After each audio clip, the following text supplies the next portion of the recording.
I could tell you the story of a vehicle that was designed very quickly, poorly tested, and full of mechanical flaws. In short, a failure. I could also tell you the story of a vehicle that was in development for many years. That was excellent in its role, that had various features, really, which were excellent, and in some ways it was the best vehicle of the war. And in both cases I would be right, and I would have sources to support these two theses. And the best thing is that we're always talking about the same vehicle, that is the Panther. As always, I'm Vlad Spara and I know things. Today I want to talk about a vehicle that still hasn't found peace despite the war ending 70 years ago. Writing this video was much harder than what happened to me with the other two videos about armored vehicles I made, especially the one about the Cher. Because in the case of the German vehicle and the American one, experts seem to agree on what the truth is. Even though common beliefs, especially those about the Sherman, are much more deep-rooted and well-known when it comes to the Panther, even experts seem to have very different and conflicting opinions. So let's go in order. The development of anything takes time, whether it's a shovel, a tank, or a warship. And during development, you have to design a lot of things that we often don't think about.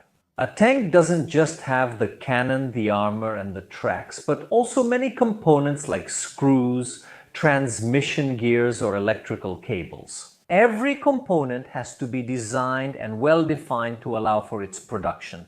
The work to create a vehicle that was supposed to replace the Panzer III and the Panzerwehr began as early as 1900. In 1838, several companies developed different versions of a vehicle called VK-20. According to Thomas Jens and Hilary Doyle, a vehicle called VK-24 was also designed with some features such as sloped armor that we would later see on the Panther. The invasion of the Soviet Union changed many of the German plans, as they encountered vehicles like the T-34 and the Klimov-Voroshilov won then. Heinz Guderian, inspector of armored forces, said a new universal vehicle was needed to defeat such vehicles. In particular, Heinz Guderian refers to the Klimov-Voroshilov. Thus, a new request was made for a 30-ton vehicle called the VK-30, which among its various requirements had two fundamental ones. It must be able to have the 75 ML70 cannon and must be well armored at the front. And it was precisely this vehicle, the VK-30, that was developed quickly. This is what people refer to when they say that the Panther was developed rapidly. Daimler-Benz and Maschinenfabrik Augsburg-Nürnberg present two designs. The one from Daimler-Benz was apparently similar to the T-34, but it was rejected. And not because Hitler didn't like it or because it resembled the T-34. In fact, in various tests, the Daimler-Benz model was considered superior, and even Albert Speer, the Minister of Armaments, recommended its production. But another commission advised Hitler to choose the Maschinenfabrik Augsburg-Nürnberg model instead, for a simple practical reason. Since the latter used many components already developed for the VK-20 and VK-24, it would have been ready for production much more quickly. While the Daimler-Benz model had some problems, especially the need to redesign the turret from scratch. This practical, not aesthetic choice was the reason why the Maschinenfabrik Augsburg-Nürnberg model was chosen. Not before, however, more changes were made to the project, and with these changes, the weight of the designed vehicle rose to 45 tons. The prototype was ready by September 1942, and production would begin at the end of the year. So we understand how true the narrative is that the Panther was developed. It's true that the narrative says it was in development before the war. In fact, I would even say that it was developed very quickly precisely because much of it had already been developed earlier, or at least many of the components had already been extensively developed. As I think you've already understood, I'm not really fond of numbers, so this won't be a video talking to you about millimeters, armor thickness, engine power, and so on. My approach in this analysis is different. I want to look at what soldiers and experts think about it. And here, the academic world is divided. David Willey, director of the Bovington Tank Museum, probably the most famous tank museum in the world, and Ralph Ratz, director of the Panzer Museum in Munster, both agree, saying that the Panther was probably the best vehicle of the war. Of course, they note that the Panther has quite a few problems, especially when it first goes into production, and especially when it appears for the first time, at Kursk. But they agree in saying that many of these problems would later be solved with the subsequent models. And once the problems were solved, the vehicle appears to be excellent. It's well armored at the front, has an excellent cannon, and is quite mobile. And if you look at the numbers, they're not wrong. In fact, they're right. You can do it yourself. Compare the Panther's stats to any other medium vehicle from World War II. It seems like there's no comparison. So we have a clear winner. Other experts disagree. Marcus Puchman doesn't agree, who says that yes, even if the various individual features seem excellent, the vehicle in no way met the expectations. In 1943, when it appears on the battlefield, it fails to fulfill its role. What's the point of having a great tank on paper if it can't do its job? And here comes another opinion, that of Nicolas Morin, a person whom I personally in this field deeply respect, both because he is himself a historian, author and researcher, but also because he is a tank officer, a veteran of 2 wars and still on active duty. In his video about the Panther, for those who don't know, Nicolas Morin makes some very interesting videos called Inside the Chieftain's Hatch, where he analyzes history in great detail. But above all, he focuses on the engineering and practical ergonomics of many vehicles he gets into and describes. And he says something very interesting in this video about the Panther. He says, and here I quote with my translation, I'll leave the video in the description so you can go and see what he says in English in the original video. I'm very impressed by the tank itself. As a tank, it has so much potential and it's really a capable tank. The last thought is that I'm not impressed by this. Opponent. Its design appears to have many flaws. But let's take a closer look at what the strengths and weaknesses of the Panther are. And to help us with this, we'll once again have a regular guest on the channel, Peter Ironborn, who has analyzed many of the sources and studies done on the Panther. Go ahead, Peter.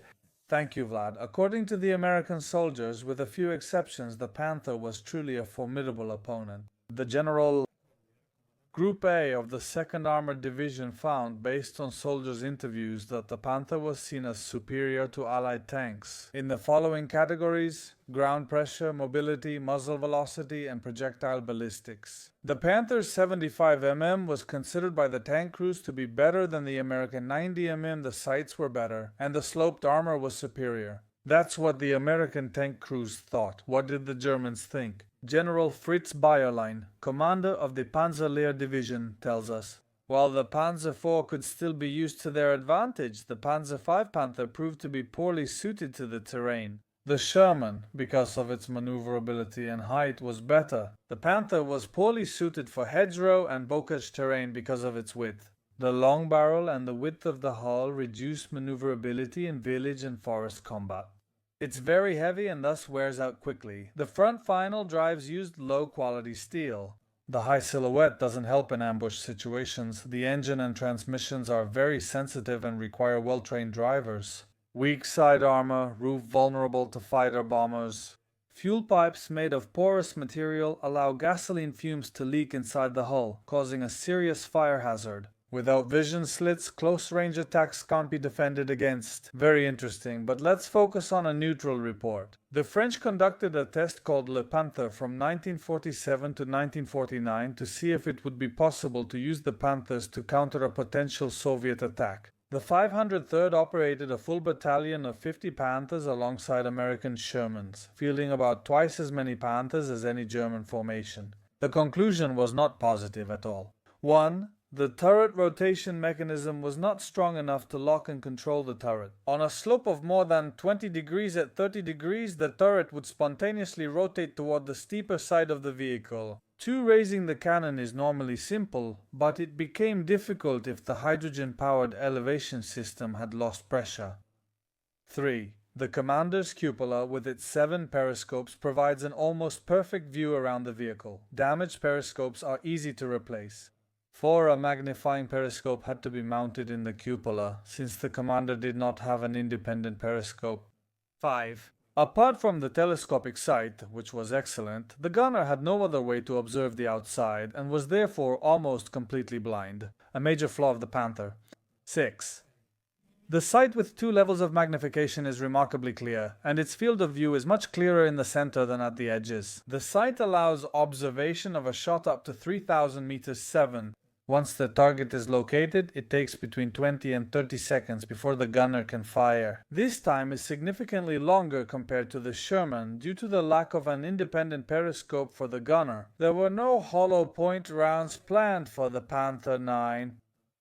The high explosive shell can be fired with a fuse delay of 0.15 seconds. The Panzergranate 40 has better penetration at 1,500 meters compared to the Panzergranate 39, but after that distance, the trajectory drops significantly. 11. During a high rate of fire, it's not uncommon to be forced to stop firing because the maximum tolerance of the recoil system is reached. 12. A rate of fire of 20 rounds per minute is permitted only in exceptional and ideal conditions. 13. During firing, the hull does not show any unwanted reactions, regardless of the turret's position. 14. The wear time of the mechanical components was set at 5,000 kilometers. However, the wear is greater than expected. Tracks and drive wheels last 2,000–3,000 kilometers and tracks rarely break. On rocky terrain, suspensions and wheels can deform or break if you drive on rough, hard ground. 15. The transmission parts, except for the final drive, reached their scheduled wear. Replacing the transmission took just under a day. 16.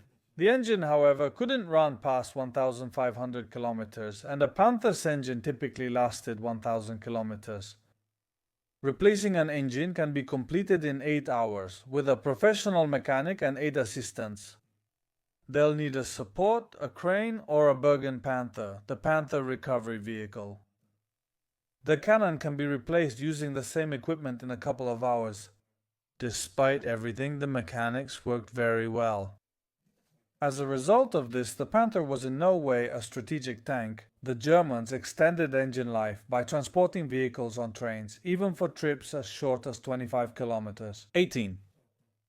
The Panther's main weakness was its final drive, which was too weak and typically failed after just 150 kilometers. 19. In order to reduce these failures, it is recommended to follow the following points very carefully. While driving downhill, in reverse, and on rough terrain, pay special attention when shifting to a lower gear. In addition, a Panther should never be towed without first disconnecting the final drive. Never use both steering levers, no matter what situation you are in. A small personal note. They put particular emphasis on the word never 20. A smoke grenade thrown on the back of the tank or on the cooling fans will start a fire. 21. Transmission gears are vulnerable to high explosive shells. Calibers of 105mm or more can immobilize the vehicle. Note from the person who wrote the report, the exception to the rule is the American 75mm explosive shells 22. Always make full use of the cannon's operational courage. Open fire at 2,000 meters with considerable accuracy. Most of the hits should occur between 1,400 and 2,000 meters. Ammunition consumption is relatively low due to the low rate of fire. On average, after the 4th or 5th shot, a hit is recorded even with high explosive shells. The conclusion for the French was disappointing. The few good points in its favor did not make up for the losses in mobility, safety, and ergonomics. 2 necessary additions concern the fragility of the armor due to the poor quality steel, and the fact that half of the Panthers destroyed in Normandy had destroyed final drives. My conclusion about this vehicle is a bit particular. I consider it an overrated vehicle. A vehicle that has an incredible reputation only because of its performance in video games. A vehicle often misunderstood and never succeeded against its intended enemies. It's a vehicle that had great potential, which unfortunately was impossible to exploit because of its flaws. All those people who call it the first main battle tank have no idea what main battle tank actually means. I could spend another half hour sharing all my opinions about the Panther, but I'll pass the line. Vlad, over to you. Thank you very much, Peter, for your valuable contribution. I hope it was thorough. And I would like to offer you a conclusion, but it's still difficult for me. However, I tend to steer the discussion to one side. And if we ask ourselves the fundamental question, that is, did the Panther do what it was supposed to do? The answer is no. And so despite the many positive things it had on paper, because of the many negative things it also had, it did not have the desired impact on the war at all. I would also like to hear your opinions here. But be careful, because if I catch you taking data from video games like World of Tanks or War Thunder, you'll be arrested and drafted into a penal battalion. As always, I am Vlad Spara and I know things, and I'll see you next time.